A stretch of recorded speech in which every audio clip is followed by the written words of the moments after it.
Bienvenidos, queridos hermanos y hermanas, en estudio de Departamento de Escuela Sabática en la Asociación General. Con la ayuda de Dios queremos presentarles nuestra nueva lección para esta semana y finalmente, después de tantas lecciones relacionadas con persecución y tantas dificultades y pruebas, llegamos al momento de cuando el pueblo de Dios está liberado, la liberación del pueblo de Dios. Disfrutemos esta lección juntos con nuestra querida hermana Raquel, pero antes de esto nos gustaría hacer una oración en silencio, invitando la presencia del Espíritu de Dios con nosotros. Ayúdanos, por favor.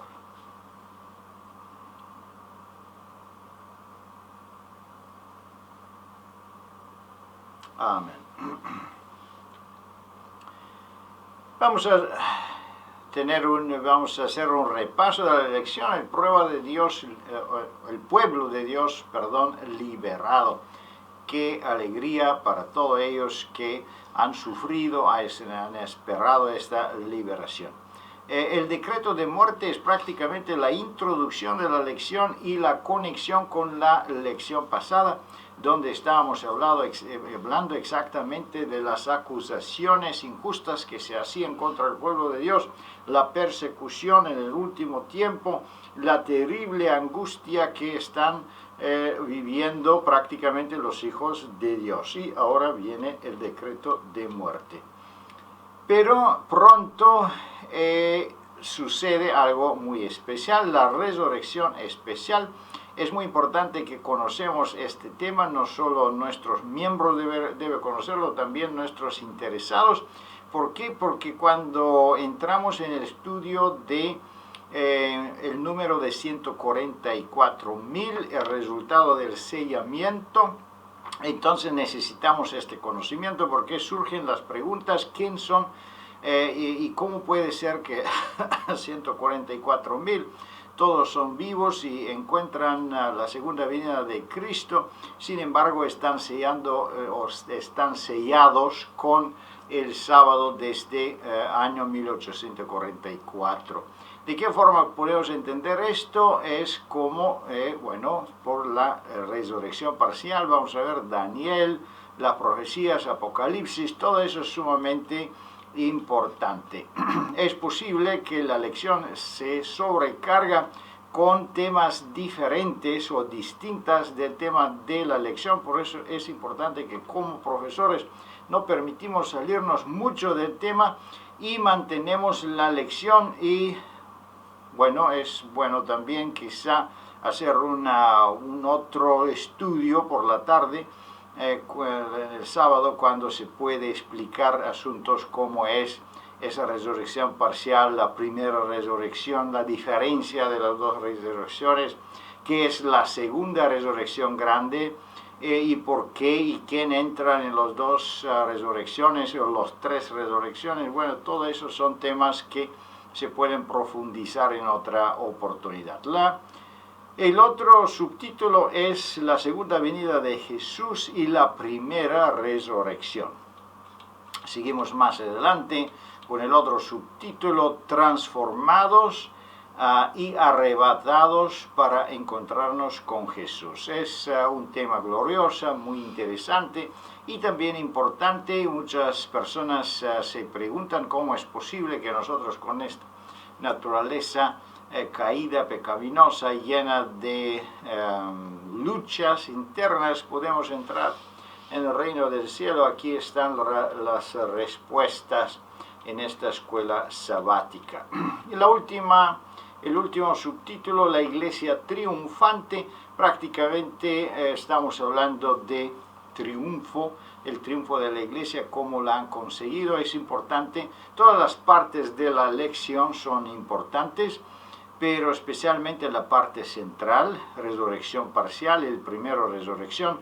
¿Por qué? Porque esos son temas que son muy específicas. Hay muchas denominaciones que no creen la resurrección, pero creen el rapto. Entonces aquí entran todas esas preguntas que puede ser que son importantes para explicar al pueblo y también a las visitas en nuestra denominación. Vamos a regresarnos y analicemos la lección desde la primera pregunta con más detalles y gocemos también de los comentarios de nuestra querida hermana Raquel. Aquí está la primera pregunta. ¿Cómo intervendrá Dios para salvar a su pueblo mientras sus enemigos hagan todo lo posible para destruirlos? ¿Qué podemos contestar en esta pregunta, Raquel? Dios intervendrá en el momento más oscuro, más desesperante y cuando parezca que no hay ningún tipo de esperanza más. El decreto de muerte será el punto álgido en el proceso de persecución y acoso sistemático al pueblo de Dios. Hemos considerado en lecciones pasadas cómo ha ido aumentando vez tras vez el estrechamiento que sufre el pueblo de Dios. En este momento están cayendo las plagas, están sucediendo unas a otras, la tensión es impresionante, las catástrofes naturales son incontrolables y la condición humana en esas circunstancias se vuelve realmente en el peor enemigo de los fieles. Y cuando se da la libertad civilmente para llevarnos a la muerte, a los fieles de ese tiempo, cuando se nos desposee de cualquier tipo de derecho o de legitimación, es justo ese momento en el cual Dios interviene de una forma impresionante que cambia el curso completo de la historia a través de su segunda venida. Muchas gracias, Raquel. Muy interesante es esta pregunta. Aquí tenemos en el testimonio cuando los que honran a la ley de Dios hayan sido probados de sido privados de la protección de las leyes humanas, esperanza de varios países, un movimiento simultáneo para destruirlos. Es increíble en qué forma podemos experimentar esos movimientos fanáticos religiosos que prácticamente existen hoy día también. Pueden encontrar materiales escritos y por internet donde, por ejemplo, el anticristo es alguien que guarda el sábado, ellos que guardan el sábado adoran a Satanás. Entonces vamos a tener personas que piensan que están cumpliendo su deber cristiano por perseguir los guardadores del sábado. Y no solo del sábado, pero también todos ellos que son muy apegados a su forma religiosa y en la obediencia de la ley de Dios. Pero vamos a ver cómo se desarrolla los eventos, cómo se desarrollan los eventos. Vamos a ver la segunda pregunta. Cuando los impíos piensan que han triunfado, ¿qué sucedida repentinamente va a llegar? Estamos justo en el momento entre la sexta y la séptima plaga. La séptima plaga es el gran terremoto, la caída del granizo, que concluye con la segunda venida de Cristo. Pero entre ese momento de la sexta y la séptima es el momento también cuando se produce la resurrección parcial. Para unirse a los salvos vivos, todos aquellos que han fallecido en la fe del triple mensaje angélico desde 1844, de tal manera que los 144.000 se encuentren vivos en el momento en que el Señor Jesús viene a la tierra. Por lo tanto, se producen una serie de eventos naturales catastróficos y también la resurrección parcial, que incluye, como ya se mencionó, no solamente los salvos desde 1844, sino también un grupo de impíos, de aquellos que en cumplimiento de Apocalipsis 1:7, los que le traspasaron podrán visualizar a Jesús viniendo como Rey de Reyes y Señor de Señores. Muchas gracias, Raquel. Muy interesante también en esa pregunta. ¿Qué entendemos aquí? Que estamos hablando de una resurrección parcial. Daniel 12, 1 y 2 habla de una resurrección que tiene prácticamente en sí ambos, aquí queremos proyectarlo esto en la pantalla, ambos los justos y los impíos. Obviamente eso es una diferencia comparado con la primera resurrección de los justos. Y también tenemos las explicaciones quién son los injustos que resucitan aquí. Son ellos que traspasaron a Jesús, ellos que fueron enemigos especiales contra el pueblo de Dios, contra la verdad. Ellos deben ver con sus ojos la venida de Cristo y en este caso no solo como un cordero, pero como un rey que viene con el poder de Dios. Y eso es importantísimo. También resucitan los justos, la parte de 144,000 que prácticamente fallecieron bajo el mensaje, el triple mensaje angélico, que están sellados con el sello del sábado. Seguimos más adelante, vamos a ver la pregunta número 3. ¿Cómo describe la Biblia en el espíritu de profecía la venida de Jesús y la resurrección de los justos que han muerto en la fe? ¿De qué manera describe la Biblia? Tenemos muchos detalles, especialmente a los testimonios. ¿Qué podemos decir de esto, Raquel? El Señor anunciará la venida de su Hijo. Para muchos será simplemente una gran tempestad con truenos y relámpagos.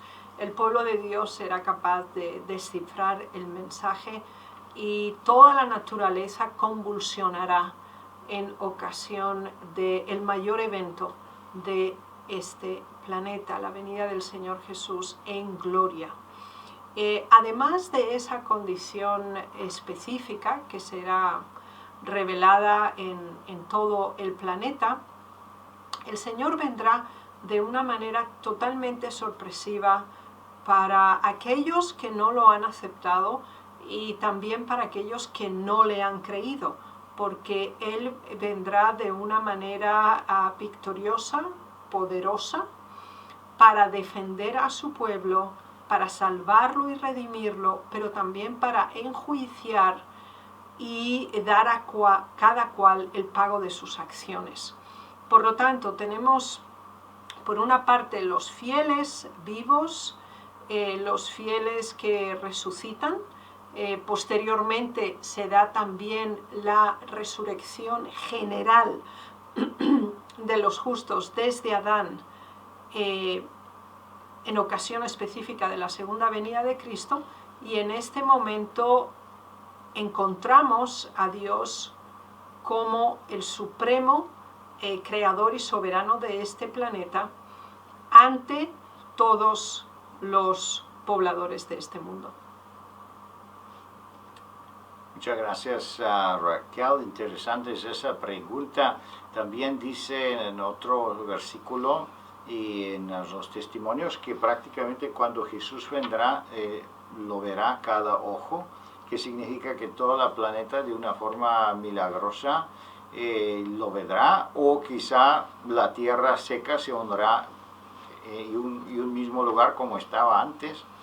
No sabemos en qué forma sucederá esto, pero de todas maneras las profecías se cumplirán. Así que cuando Jesús aparece en las nubes, como dice aquí, es cuando todos los justos e injustos pueden gozar y ver prácticamente su venida.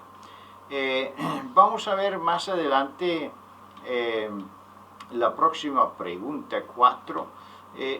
¿Qué cambio ocurrirá antes de los redimidos comiencen su viaje hacia el cielo.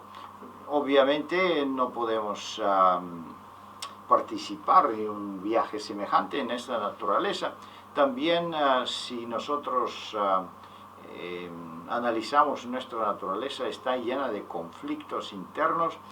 Hay una lucha de la naturaleza antigua con la naturaleza divina, con el Espíritu Santo, una resistencia de la voluntad de Dios, unas tendencias al mal, y obviamente si nosotros seguimos viviendo en esa forma dividida, no va a ser muy agradable ese tipo de sobrevivencia. Sin embargo, aquí se habla de una solución. ¿Qué es la solución que provee Dios en ese caso para los salvos? Estar viviendo en ese momento es nuestro anhelo mayor, poder ver al Señor Jesús cara a cara. Ahora, ese anhelo se cumple y paralelamente se produce una completa transformación de nuestro cuerpo corrupto a uno incorruptible, de nuestro cuerpo mortal a uno inmortal, de nuestra carnalidad a la espiritualidad en Dios, porque la muerte es vencida, y en un abrir y cerrar de ojos se produce esa transformación externa que solamente es obra de Dios, porque antes ya se ha producido la transformación interna y simplemente llega a su culminación o a su punto álgido.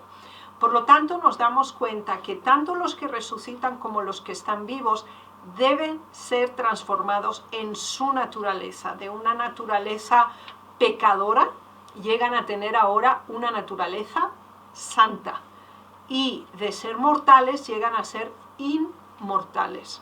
Y esta condición, que es un milagro de Dios en la vida de los seres humanos, nos capacita para encontrarnos con Jesús en las nubes y compartir y estar con Él para siempre así. Muchas gracias, Raquel. Qué glorioso y qué hermoso evento. Yo creo que todos nosotros deseamos participar en un momento semejante, porque, bueno, la vida en esta tierra, especialmente pensando de las circunstancias en que debemos vivir o que viven ellos, los sobrevivientes en ese tiempo, es terrible. Persecución, viviendo en tiempo de las plagas, no hay agua, no hay comida, el mar se convierte como en sangre, y la vida también, la agua potable está también pudrida. Así que en esas terribles circunstancias la salvación que proviene de Dios es una solución increíble. Es algo de verdad que solo podemos soñar y pensar de qué manera puede suceder. Pero seguimos más adelante. Es quizá interesante mencionar que también la venida de Cristo va a ser anunciada al pueblo de Dios. Eso quizá no lo tenemos aquí en la lección. Es importante. Eso es una de las evidencias que prácticamente no es necesario a buscar cálculos y calculaciones, a ver qué año, qué día es la venida de Cristo, porque si eso es posible, no va a ser necesario que Dios el Padre anuncie el día, la hora de la venida de su Hijo. Y sabemos que el pueblo de Dios es el privilegiado a escuchar esta voz y entender el mensaje. Los otros, los impíos, piensan que es un relámpago. Así que los hijos de Dios van a tener una plena conciencia de qué sucede y qué es que va a suceder. Y como siempre Dios ha anunciado por adelanto los eventos que deben suceder, aquí suceden de la misma forma. Y vamos a ver la próxima pregunta. ¿Qué tipo de recepción se dará a la multitud de los redimidos entre tanto que se alistan para encontrarse con su Dios? ¿Qué podemos decir como respuesta de esta pregunta. Este será otro momento muy glorioso en este proceso de encuentro, cuando el Señor Jesús nos dé la bienvenida. Lo hemos visto venir en gloria, estamos con Él, pero ahora se produce una personalización, es decir, Él nos llama por nombre, nos da la corona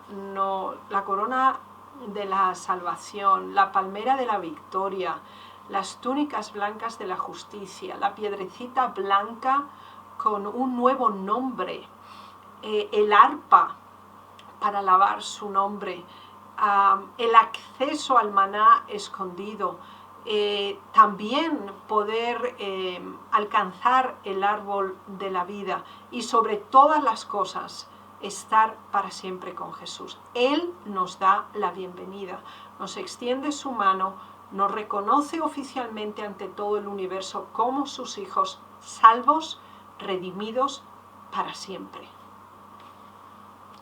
Muchas gracias, Raquel. Interesante qué tipo de recepción. Sí, dice la Biblia que por un alma que se bautiza y se convierte, es un gozo en todo el universo. Imagínense qué gozo será cuando los redimidos se reúnen juntos. Amén. Con Jesús en su tierra. Prácticamente tenemos una ilustración en la Biblia, es la boda del Cordero, es una fiesta enormemente grande. Bueno, no nos podemos imaginar qué es eso, nunca hemos participado en algo semejante, pero Dios hizo una comparación con las parábolas y sabemos que todos estamos muy alegres en una celebración de boda, y eso va a ser una celebración de boda del universo.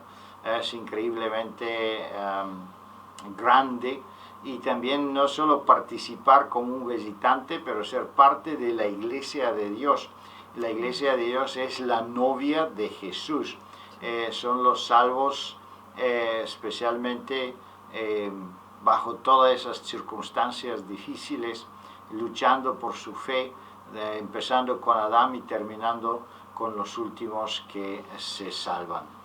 Vamos a ver la pregunta número 6. Vamos a dedicar más tiempo de la novia de esta boda, que es prácticamente la iglesia. ¿Cómo ganará el pueblo de Dios la victoria? ¿De qué forma entonces la iglesia militante se convierte en una iglesia triunfante? ¿Qué podemos decir como respuesta de esa pregunta, Raquel? La llegada al triunfo en la segunda venida de Cristo ha tenido un preámbulo en la historia del pueblo de Dios y en cada uno de los individuos. Acabamos de estudiar en las lecciones pasadas el sufrimiento, la tribulación, la persecución, el acoso, el asedio a un nivel de angustia extremo. Ahora, estas pruebas y dificultades no han sido en vano, han acercado y han estrechado el vínculo del pueblo de Dios con su Salvador. El apóstol Pablo lo expresa en una forma elocuente al declarar: he peleado la buena batalla, he acabado la carrera, he guardado la fe. Aquí tenemos tres elementos significativos que son correlativos. Es decir, el conflicto entre el bien y el mal exige una toma de posición, y colocarse a favor del bien implica ser atacado por el mal. Entonces, nuestra vida hoy está justamente en ese nivel, en el de la lucha, el conflicto, la adhesión al bien, el rechazo y el abandono del mal. Ahora, aún no hemos acabado nuestra carrera, pero estamos en esta carrera, en ese proceso para preservar la fe, para implementar la verdad en una forma real, práctica y tangible. Y precisamente porque amamos la verdad y orientamos nuestra vida de acuerdo a esta gloriosa esperanza de ver a aquel que ama nuestra alma, que es el Señor Jesús, nos lleva a la perseverancia, al crecimiento de la fe, a la motivación de una esperanza que nos lleva a la transformación por medio de la obra del Espíritu Santo. Muchas gracias, Raquel. ¿De qué forma no podemos convertirnos victoriosos? Aquí es enorme es este versículo que dice: ha peleado la buena batalla, ya ha acabado la carrera. Qué glorioso y qué, ¿cómo se puede decir? Qué agradable es escuchando este versículo y pensando que un día podemos nosotros también decirlo, así como apóstol Pablo lo dijo. Y así va a ser prácticamente, eso va a ser el tema de pensar a ellos que han ganado la batalla y han llegado hasta este momento. En el momento cuando vemos la venida de Cristo y tenemos la confirmación del Espíritu Santo, de la presencia de los ángeles, que nosotros somos este partido privilegiado, hay qué alegría vamos a tener. Vamos a ver la pregunta número 7, es la última pregunta. ¿Qué deseo supremo del salmista, así como también de la iglesia militante, se hará realidad para la iglesia triunfante?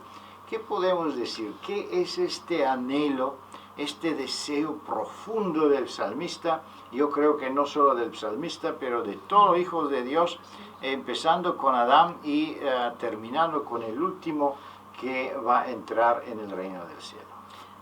Nuestro deseo hoy de estar con Cristo, de vivir a la altura de la verdad, se convertirá en una realidad. Ahora, no será una sorpresa, será simplemente el cumplimiento de la fe. Es decir, nosotros sabemos que va a ocurrir. Sabemos que la segunda venida de Cristo está hoy más cerca que nunca antes. Y sabemos que podemos obtener la victoria a través de Él, en su nombre y por su poder. Y que así Él nos va a llamar a ir a su lado.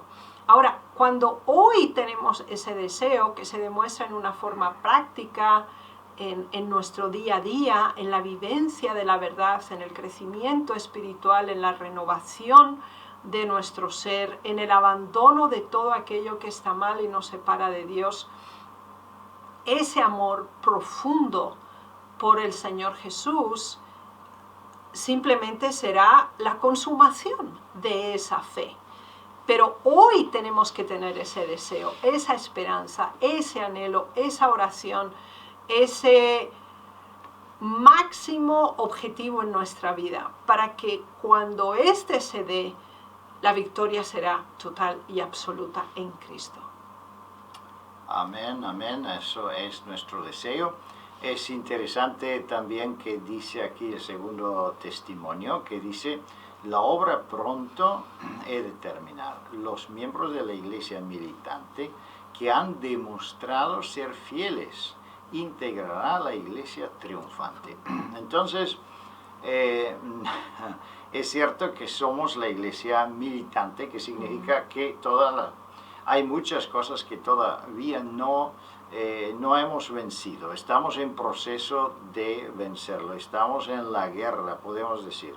Sin embargo, dice que esos que son miembros de la iglesia militante demostraron su fidelidad. Y eso, queridos hermanos y hermanas, debemos pensarlo bien, porque debemos obtener la lluvia temprana, la lluvia tardía, para que poder ser triunfante, para vencer. Así que hoy día tenemos tiempo la gracia, tenemos el tiempo de preparación, y con ayuda de Dios podemos obviamente obtener todos los dones del Espíritu Santo. Y si escuchamos la voz de Dios hoy, no debemos endurecer nuestros corazones, debemos permitir que el Espíritu Santo hace esta obra maravillosa dentro de nosotros. Queridos hermanos y hermanas, que Dios le bendiga y le guarde. Disfrutan esa lección de escuela sabática, y con ayuda de Dios nos encontramos otra vez durante la próxima semana. Amén.